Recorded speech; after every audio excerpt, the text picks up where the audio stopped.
Hello, everyone. Welcome to another episode of Truth Works. I am Jessica Neal, and I am your host. Patty McCord is coming back, y'all, but not today. But more exciting than that, because we're all very excited about Patty coming. I have an amazing guest that I'm so excited about today. I don't know. I was watching your videos this morning, and can't wait to talk to Suneel. So we have Suneel Gupta on the show today. And many of you probably know Suneel's work, have read his books, or maybe you saw his show on Amazon Prime, Business Class. But I don't want to tell everybody your whole story, Suneel. I want you to tell it. Like, I don't even know how you did all the things that you did and where you got to, and like Harvard and Amazon Prime and books. And so tell me the whole story. How did this all start? Really, honestly, Jessica, by accident. I mean, we're on a show that tells the truth. I'll tell you the truth. Okay. This was all grounded in a series of failures. I had started two companies that did not work. I had joined another company, which you might be familiar with, called Groupon, Yeah, and I was sort of their first head of product development. So very early on the team, and we went through this explosive growth period you did. where Forbes magazine called us the fastest growing company of all time. And Mm-hmm. then we just kind of imploded. And Mm-hmm. so, I had sort of not a great track record. And the New York Times was doing a story, this is 10 years ago, on failure, on people who Okay. fail. And they chose whose photo to be the cover of this article? My photo, Wow. my Did they story. ask your permission? But yeah, I mean, they sort of attended a talk that I had given. So, it was out there publicly, and I talked pretty openly with a group of entrepreneurs about my failures because I felt like it was an important story to share. Yeah. They didn't have to ask permission because I had already sort of shared it all. I was Yeah. surprised to see that I had become the poster child for failure for the New York Times. And I was also surprised to see how viral that story went because you'll remember, failure kind of went from one of these things that nobody was talking about to all of a sudden the thing that everybody was talking about. Right. And this New York Times article was a big part of that transformation. So there was a point in time, I kid you not, where you could have Googled the word failure. That's it, just the word failure, and my face most likely would have been your top search result. Your name was really like in the dictionary. You like look it It up in the really is. dictionary, and there's my name. I There am it is. that. There's my face. Well, I mean, kind of cool. Yeah, well, so, in the beginning, I'd say it was kind of a bury my head in the sand kind of moment. Did you feel ashamed about it I a little did. bit? I did. I did. Yeah. I did because, um, yeah, I wanted to be perceived as successful. Right. That was it. And I think that for me, even though I would sort of laugh about it with my friends at the bar, like, it was one of these moments where it's like, this is how I'm going to be known now. But, a mentor of mine gave me a piece of advice, and what she Right. said to me is long-term success comes from short-term embarrassment. Huh. And if you can learn something from it, if you can do something with it. Yeah. So one day I got the idea to start emailing all these people that I admired, people who had no idea who I was, this article. I would literally find their email address and I would send them a link to the article and I'd say, hey, as you can see, I'm the poster child for failure. I don't know what I'm doing. Would you be willing to give me some advice? And the response rate to that email was extraordinarily high. Who People were who these people? Who was on the list? Let's from name like a few. from like Oscar-winning filmmakers like Brian Grazer to leaders of large iconic companies like Reid Hoffman to coaches Mm-hmm. of professional sports teams to celebrity chefs. A lot of the people who I ended up including in my books later on said, "Sure, I'll chat with you." But the difference, and I think this is where it really relates to your podcast, was that because the conversation was I think grounded in this idea of like, hey, it doesn't always work, and life is Mm. full of mistakes and failures and setbacks. The conversations were a lot more truthful. They were a Mm. lot more open and honest. And I found Yeah. myself all of a sudden sitting on insights that, I hadn't learned. And I had been in the workforce at that point in time for close to 10 years. I had gone to business school, I had gone to law school, and I was like, wow, read plenty of business books, but I'm like, wow, this is new stuff. Yeah. And really, if I had to sort of think about what was it that I was sort of discovering, it was really this. when I was really trying to figure out what separates people who end up sort of, being able to build momentum in their lives and in their careers versus those who don't. And what I kind of realized is that I think there are three words that tend to hold us back from what we want, and that were holding me back. And those three words are I'm not ready. Uh, I'm not ready, right? I'm not ready to speak my mind. I'm not ready to run with that idea. I'm not ready to step into that role. And the thing that I realized, here's the biggest sort of twist in my sort of thinking, was that I had been trying to figure out how people who exceed at a very high level get ready to go do what they do. And then I realized that I was asking the wrong question, because the truth was that none of them were ready to do what they did. huh. Like, that was the Yeah, you're thing that never ready. Yeah. you're never ready. Like, three friends Yeah. from design school were not ready to start Airbnb. Two Yeah. bagel shop owners were not ready to become Ben and Jerry. Malala Yousafzai was 11 years old when she started speaking out against the Taliban. She was 11 years old. She wasn't Not ready to do ready. it. Not ready. Like, Jessica, when you stepped into your role at Netflix, the explosive growth period that you were in, right? And like all the things that were changing, plus you were CHRO during COVID. Were you Yeah. were you were you ready for any of that? I blacked out. I blacked that. Right, right. No, I was not ready. No, Yeah, yeah. no, I'm by any means. that answer is right now, after interviewing thousands of people who I think have excelled in their careers. I have gotten that same answer every single time. There's not one person who has said to me, "Yeah, no, I was absolutely ready." But if you look at the way that we sort of tend to operate our careers and sort of our moves, we hold ourselves back often from going at the next thing, or the thing that it's really calling to us, because we feel like we have to heat this moment of readiness before we Okay. act. And Yeah. so if I have any call to action that has come out of, being the poster child for failure, followed by 10 years of research and studying extraordinary people, it's this: play the game of now, not the game of someday. The Yeah. game of someday is the game that most of us play, which is that we wait for this idea of readiness in order to take action. And the game of now flips that on its head. Hmm. Instead of waiting for courage or readiness to take action, we take action and we let courage catch up along the way. That sounds so scary, though. But yeah, it is. But it was scary for you Yeah. when you stepped into your role. It's scary for Yeah. anybody. So and that's the thing, is that fear is actually quite normal. It's actually part of the game. And by the way, it's always scariest before you start. Mm. That's not my line. That's Stephen King. It's scariest. And so that's the only antidote to that fear, to that level of scariness, is actually the action itself.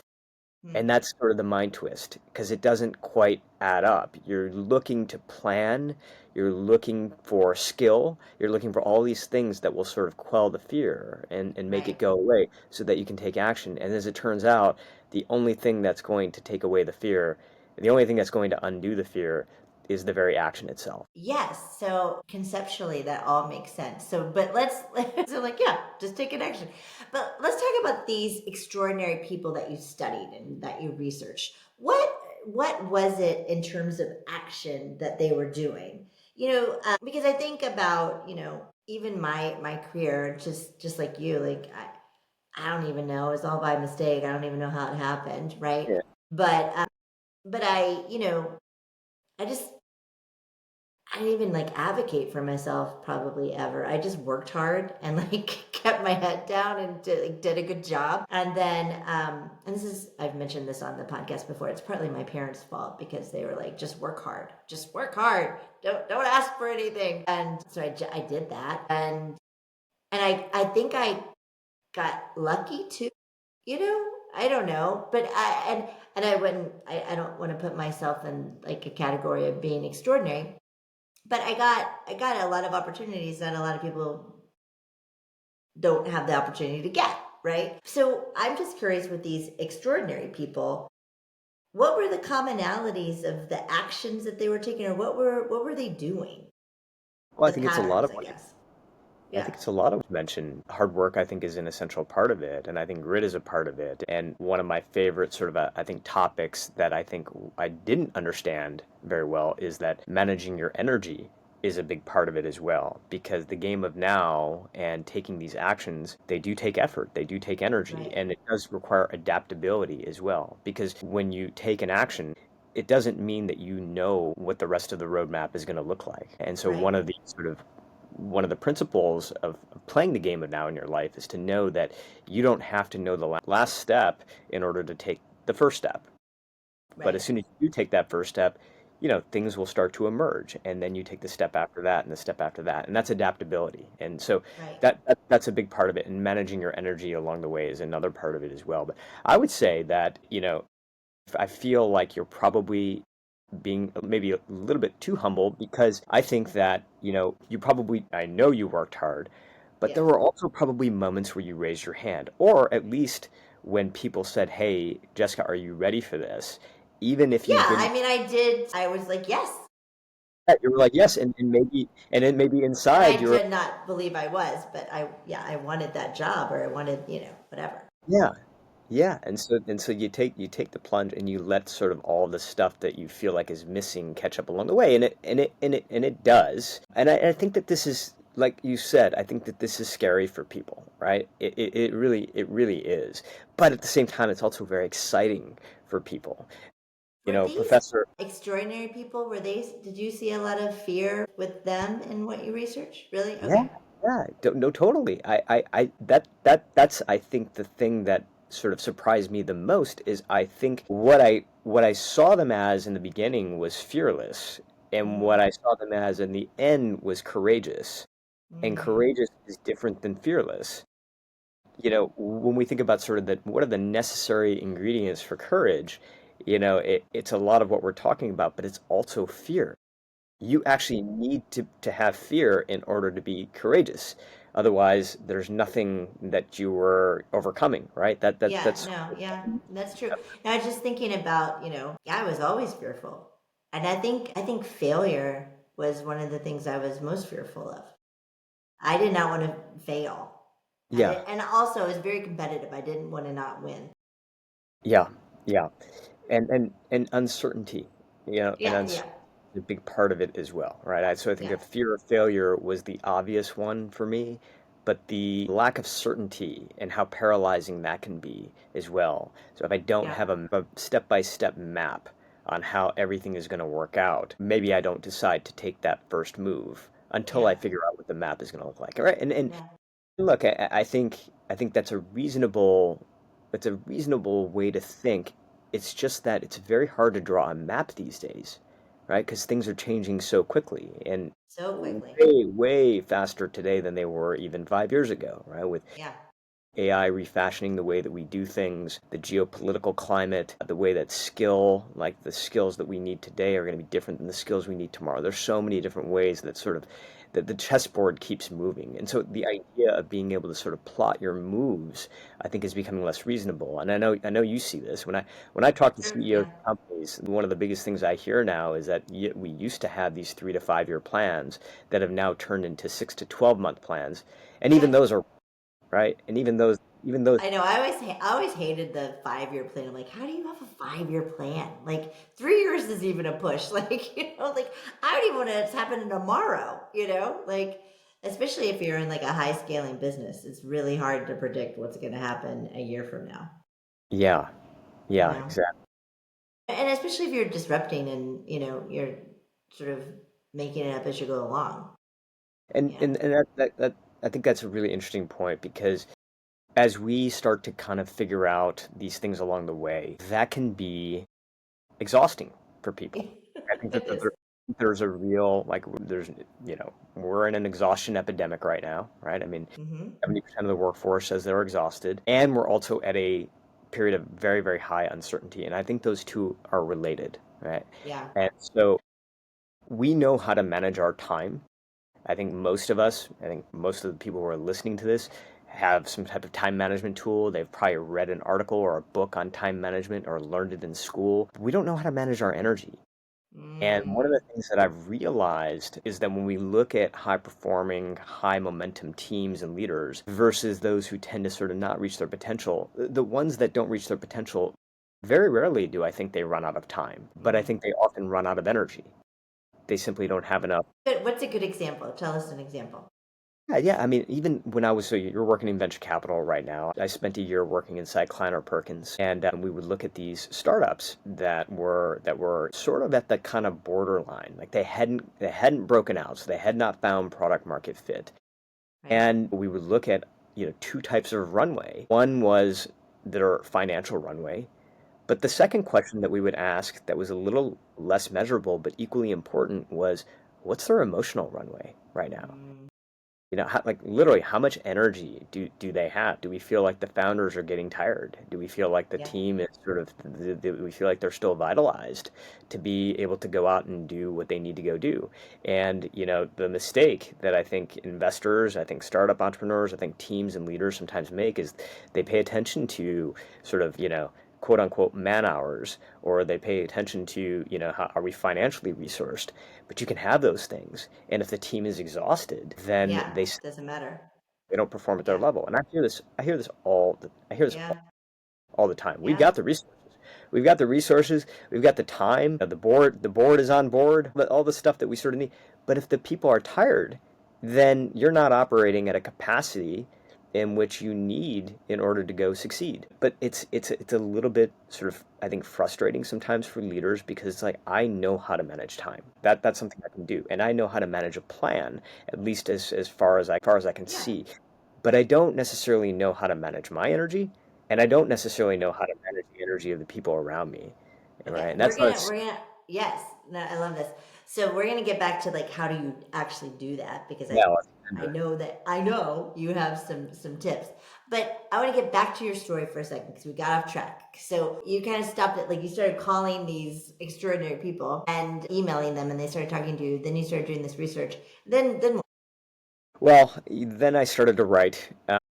Writing is something that, I started my career as a speechwriter, and then I became. Yeah, I don't know if I knew that.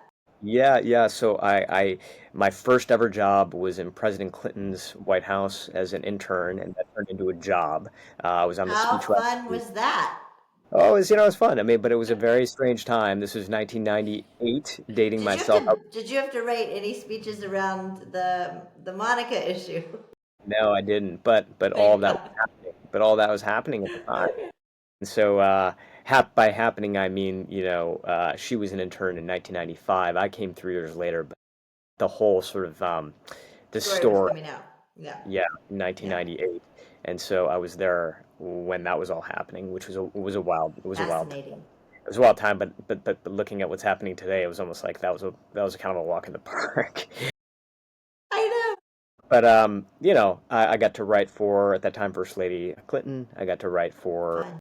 Vice President Gore. I worked on a couple speeches for the president as well as part of a team, and it was great, and I really enjoyed writing. But I started to kind of shift more into tech. I thought what was happening in Silicon Valley at the time was really exciting. I went back to school. I learned how to program. Started my first couple of years as a computer programmer, but I was never very good at it. And I also sort of had this thirst for writing that I just never got back to Mm. until many years later. I'd started a company called Rise. It was the first company that I ever built that worked, and we ended up selling it in a successful exit. It was one-on-one health coaching right over your mobile phone. I started the company because of my dad. My dad, when he was right around my age, had an emergency triple bypass surgery. Mm. It was one of those situations where I literally, I was like, a kid. He dropped me off to school and he said, "Hey, I've got this routine medical appointment, and I'm going to pick you up after school right here by the flagpole." And school bell rings, and I go out there, and he's not there. And the reason Mm. he's not is because right in the middle of the medical appointment, he collapsed. He had a heart attack, and Jeez. we were so Well, thank lucky. God he was at a medical appointment. Already in a hospital. He was Yeah, already in a hospital, so they were able to take him right to the OR, yeah. emergency bypass surgery, and saved his life. Jeez.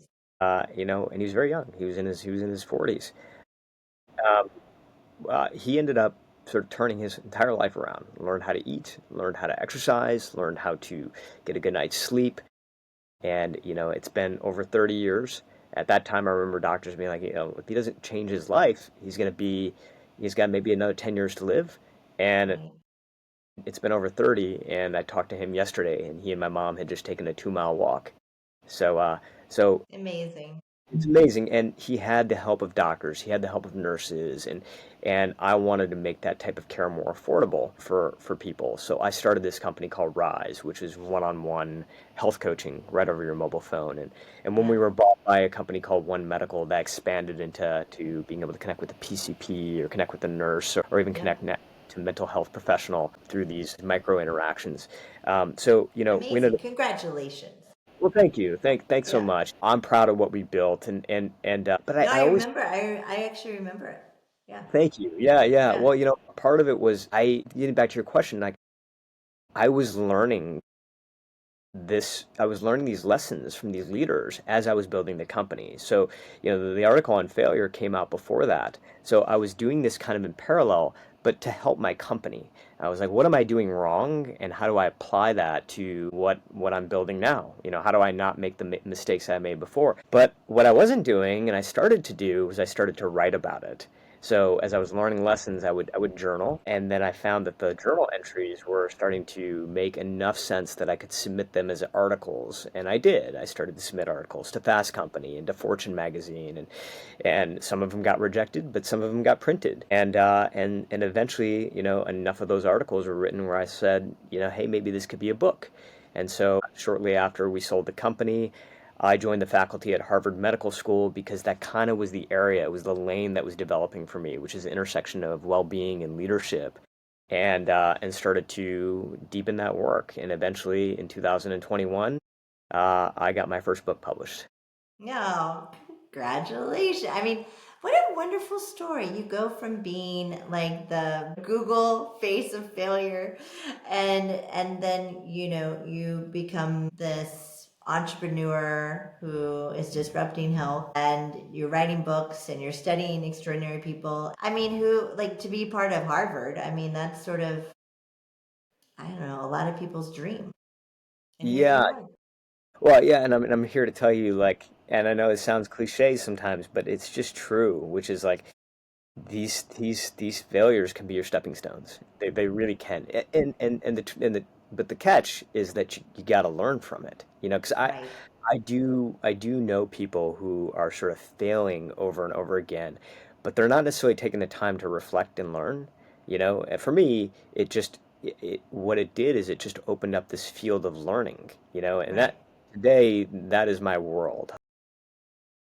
I like things to be simple. I'm a dad. I've got two kids. We are sort of raising a family. My wife works full time, and so for me, like simple is really good. And Me my too. world is pretty simple, and it's just it's really a loop. On one side of the loop is learn, and the other side of the loop is share. And that's what I do day in and day out. I learn from people who I think have been able to experience things in a really sort of, I think, visceral way through their work experience or through their research. I'm constantly learning, and then as quickly as possible, I'm sharing. And that sharing comes through my books, it comes through articles, it comes through the television show that I host, and I love it. Yeah, It's you just, host a television show. That's yeah, so yeah. cool. Talk to us about this television show. Tell the listeners about it. So okay, here's the funny story behind Okay. it, which is that have you ever watched a show called Schitt's Creek? Yeah, love that show. Okay, all right, So so funny. okay, And so every time I talk to somebody who or like, oh, I watched a couple episodes. I'm like, how can you just watch a couple episodes? It's like one of the best shows ever made, I okay, think. so Jessica, I'm one of those people who's only watched a couple episodes. I have to go back. I know, I have to go back and really do this. But Yeah, the you the do. the son in the show, what's his name? Yes. Okay, Oh, yeah, yeah, yeah. I don't because know why you're making me forget. he's the Yes. son's father in real Yes. life. All Yeah. right, right. People who are listening right now are like, okay, I can't believe Why don't you these. know that? Yeah. Right, Now I yeah. gotta So Google. I gotta Google it. okay, I'm all right. not gonna Google failure. Okay, so he was basically going to host a show, and that show was going to be sponsored by American Express. It was basically like Anthony Bourdain for leadership. Okay. And what ended up happening was that they were going to start filming that in March of 2020. And Yeah. so obviously the world shuts down, doesn't happen. And so they indefinitely postpone it. And 1 year later, they go back to say, hey, let's go get this thing started. And he's not available anymore. And So they kind of go back to the drawing board and like, all right, who's another actor who can play this role of host of this show? And so they're throwing out ideas. And one day, one of the people from the casting agency is at the airport. I believe she was at JFK, and she sees my book that had just been published in the bookstore, and she picks it up.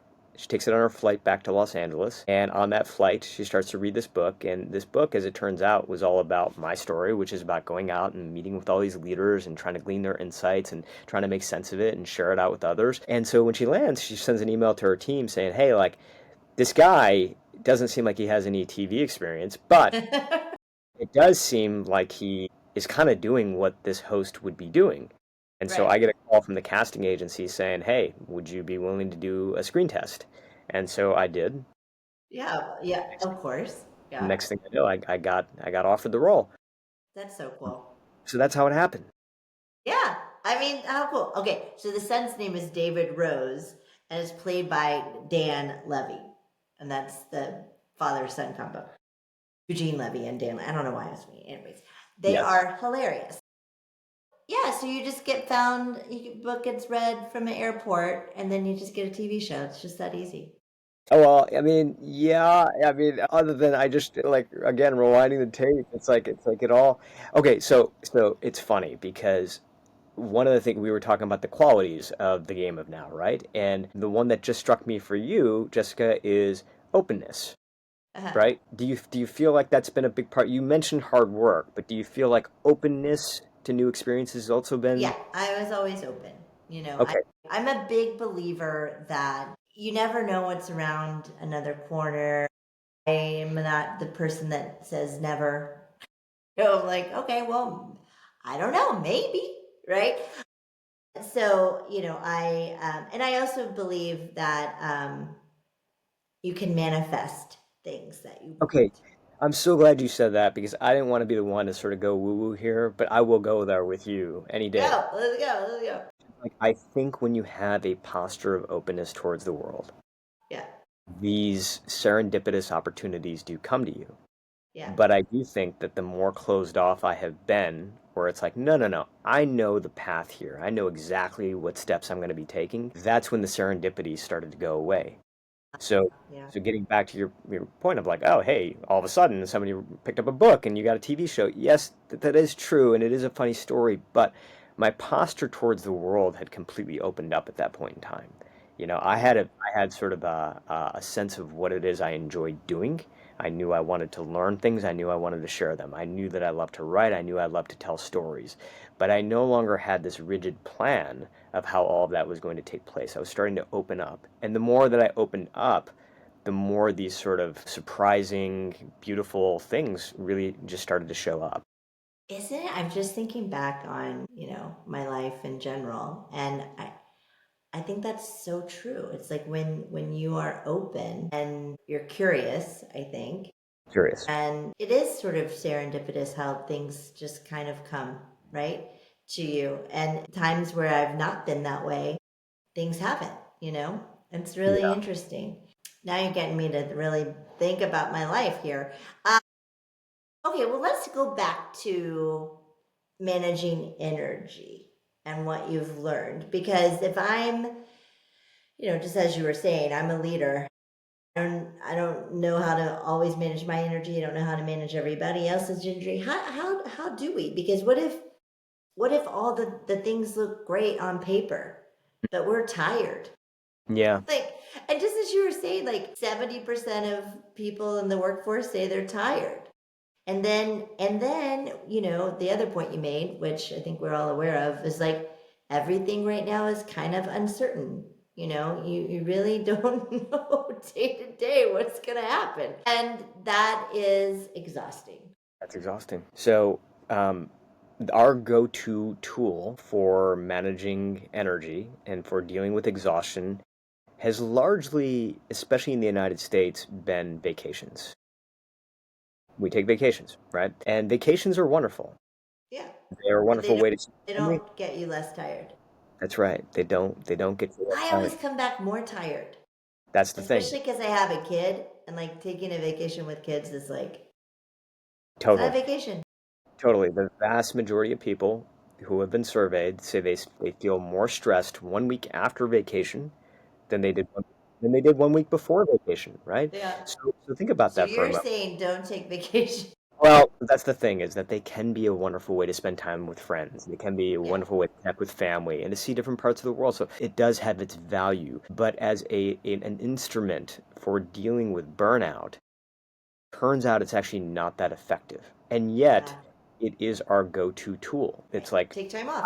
I feel like I need a vacation. You need a vacation, right? Yeah. So what tends to work much better, what much more effectively, is the idea of integrating rest into each day. And so when we Yes, look, I like this philosophy that you talk about, so I'm excited for you to tell people. I don't know, I've thought about it pretty hard. I don't know if I can do it, but okay, tell us how to do it. yeah, let's talk about it. So, I call this rhythmic renewal. And I sort of came up with the concept, or at least how to name it, after an interview I did with Martha Stewart. And I sat down with her, and Martha Stewart, she was 82 years old, and she literally has the energy of a 22-year-old. Yeah, she's And amazing. she's amazing. I don't know if you ever caught that Skechers commercial that was on the Super Bowl where she's like Yeah. breakdancing. Yeah. I'm like convinced that was not artificial intelligence. That was You that was think it was her. her? Okay. So, like for her though, you look at the pattern of her days, and she's taking these little tiny breaks throughout the day. Okay. So she's gardening, she's horseback riding, she is talking These to are her friends. breaks. These are her little breaks. And yet she works these very long hours, even in her 80s, but she's breaking it up throughout the day. And we're seeing this in the research as well. In fact, the average high performer tends to take around 8 breaks every single day.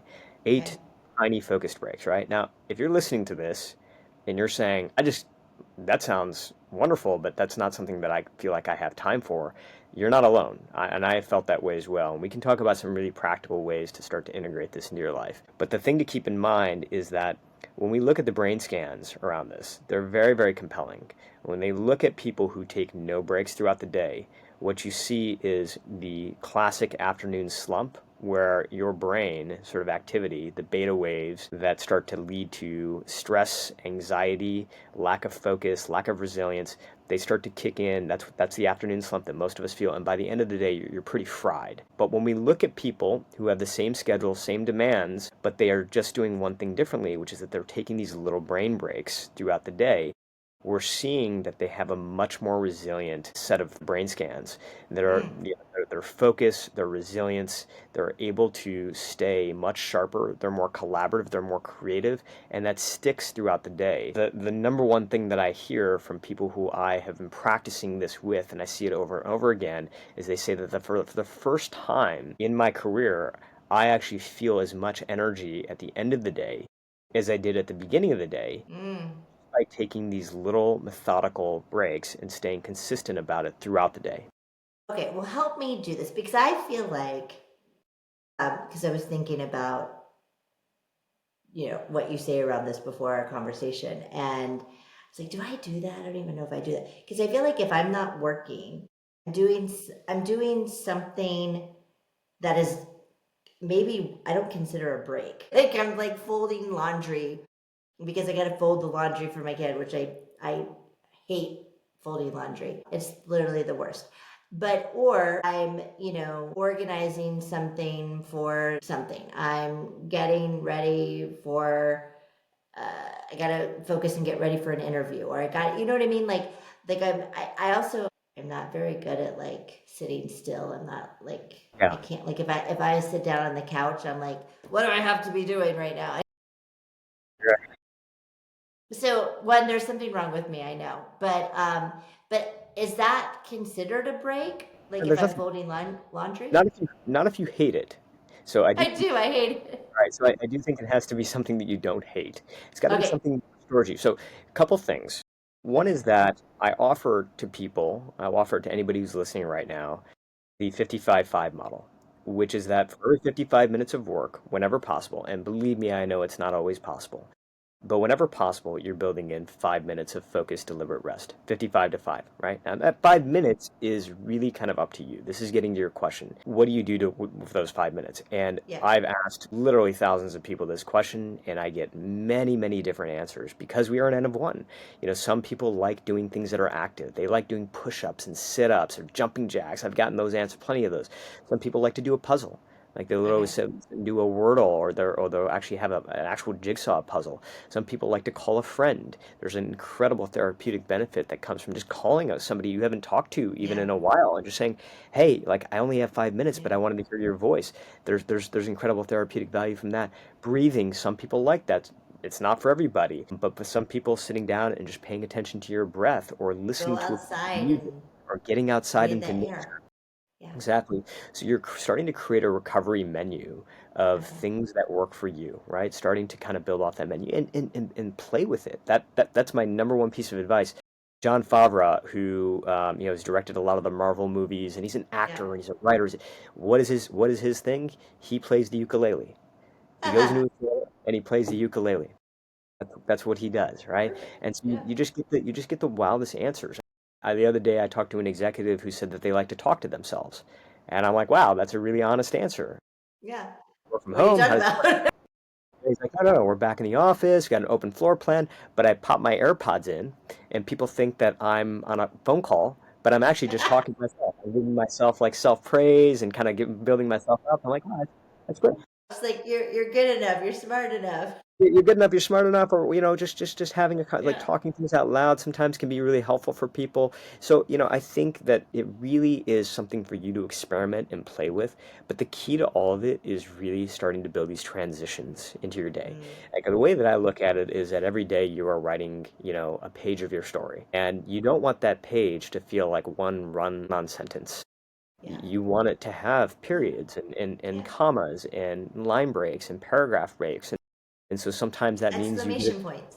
that's right, exactly, because it not only does it feel better, but it also sounds better, not just to Yeah. you, but to the people around you as well. And Yeah. so you want to be able to sort of start breaking this up a little. And sometimes that's just 30 seconds. That's all I have time for. It's 30 seconds, but Yeah. pick It's that a 30 it's seconds. a really good reminder. I'm gonna try Okay. I'm gonna try it. 55 minutes. I'm probably not gonna be perfect, but I'm not gonna fold laundry. I'm gonna do something that I like. I haven't decided what I'm gonna do. Maybe I'll do various things. I might Well, go outside. I heard you Yeah, say get out in nature. Yeah, yeah, that's wonderful.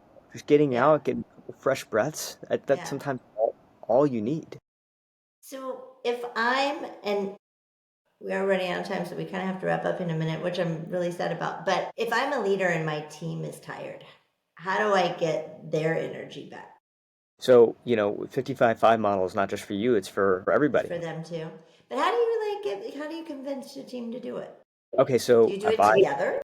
so do well, you can. I know teams now that take walks together or go and do something like do a breathing exercise together, and they're experimenting with different things. But what I would say more than anything else is that if the next time you're calling a meeting, let's say you're calling a 2 o'clock meeting, I would challenge any leader who's listening right now to start the meeting at 2:05. Let's see what happens, right? Because, by the way, trying to end a meeting 5 minutes early, it hardly ever works. But No, starting a yeah, meeting you can't. 5 minutes late works like a charm. And Yeah, what will end up happening once you send that 2:05 invite out is people are gonna be like, why is this meeting starting at 2:05?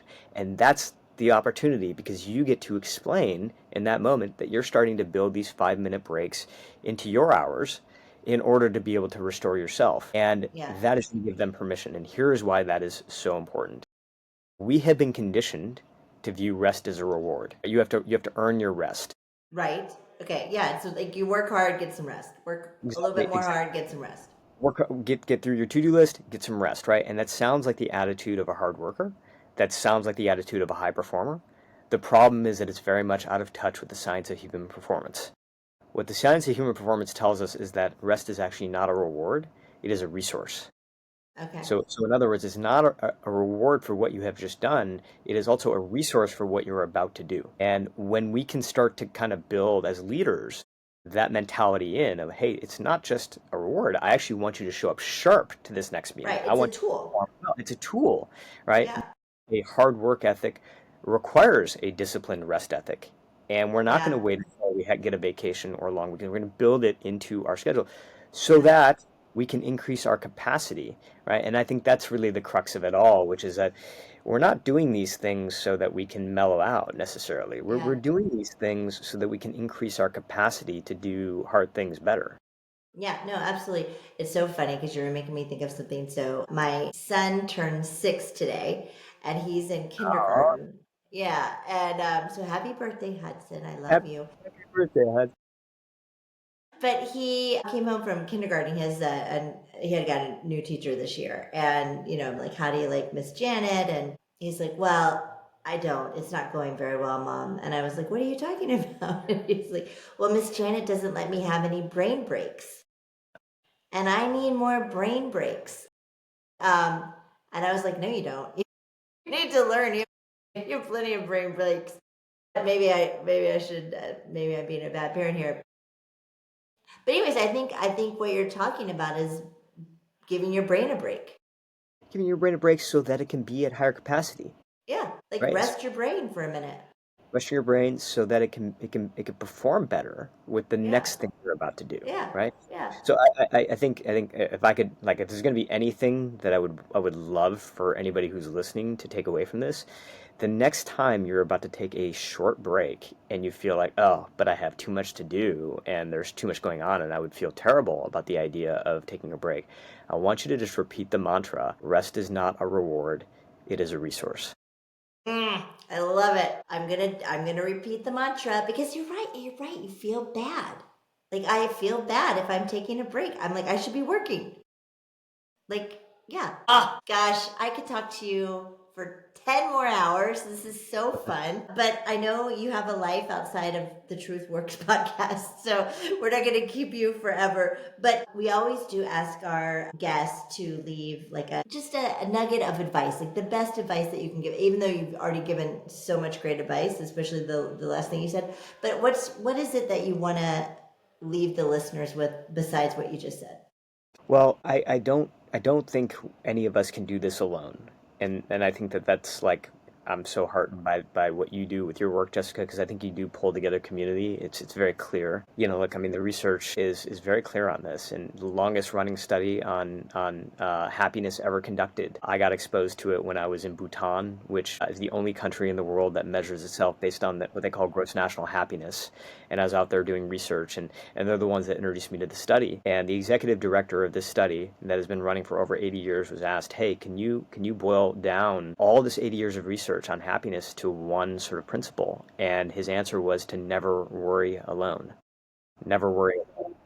And so, look, I think that to the extent that we keep things bottled up, it not only affects our health, but it also affects our work life, our home life, our relationships. And so, one of the healthiest things that you can do, not just for your health, but also for your work and for your creativity, is to take walks with friends and just be open about your problems. Don't treat it as sort of necessarily that you're complaining or venting. It's just you're being open, you're being honest, you're Yeah. telling, and I think that you can talk about the positive stuff as well, but be open about what you're going through, because I now realize, after surveying thousands of people, like, gosh, I don't care who you are and what you're doing with your life and how high of a performer you are perceived to be. Every single one of us is going through something right now, and chances are the thing that you're going through is something that somebody else is going through in your life as well. Even if the circumstance isn't the same, the emotion behind it is. So never worry alone. God, I love that. I'm not even going to do a career confession today because I feel like you left it on such a wonderful note of like, don't worry alone. I mean, that's so important. And I often do worry alone because I feel like I don't want to burden people with it. But I'm gonna take so not just that, but so much advice that you gave in this podcast, and I'm just so grateful that you came on and that we got to hang out because I'm a huge fan, and I know our listeners are gonna love this one. So thank you so much. Grateful to you, and sending everybody out there my very best. Yay! Well, thank you again. Okay, wait, before we go, if people want to know more about you, where do they find you? You just go to my website. It's just Suneel Gupta, SUN. And your show that we were talking about is on Amazon Prime. And if you look up business class, you'll find the show. And you can probably buy his books on Amazon too. Yeah. Thank you so much, Neal. I really appreciate it. It was a joy. It's been really fun. Thanks so much.